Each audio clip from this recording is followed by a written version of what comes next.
Olá, tudo bem? Eu sou o Joaquim, criador do canal RJ Plantas Ornamentais. E nesta manhã de terça-feira, estamos iniciando mais uma feira, onde estamos com algumas verdinhas expostas para a venda.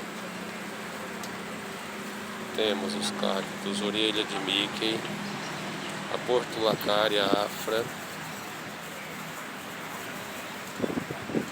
rosas do deserto, 4 mudinhas, a pink butterfly, orelhas de Shrek, jade, senécios,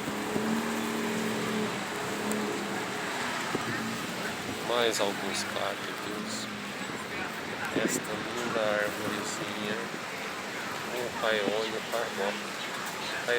Haworth, e não arbóreo, como eu ia dizendo. Algumas mudinhas que são vendidas no valor de R$5, várias espécies de cactos, orquídeas de chão, a portulacária,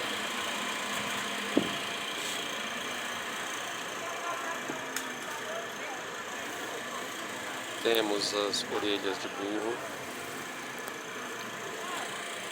o aranto, os rabinhos de gato, outras orelhas de Shrek menorzinhas,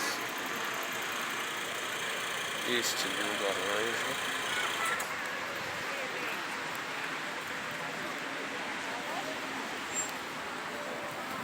temos a tradescante, conhecida como lambari. Esta que é cultivada tomando a luz da manhã do sol, fica com esta cor dourada, linda, maravilhosa.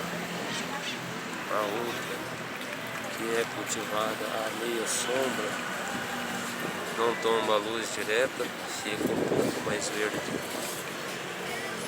Temos os arranjos de espada de São Jorge, a minha espada, uma muda de babosa,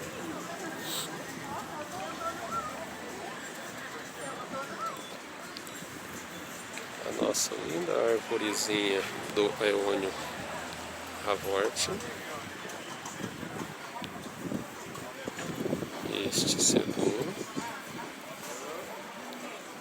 o cacto candelabro, que já está bem desenvolvido, o castelinho de fada também bem desenvolvido,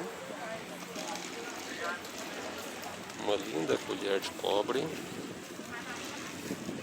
orelha de elefante, a calanchoe tomentosa ou a orelha de gato, cactus samambaia, outro candelabro. E então é isso. O objetivo do vídeo foi mostrar um pouco das nossas verdinhas expostas aqui na feira. Se gostou, deixe seu like, compartilhe e até o próximo vídeo.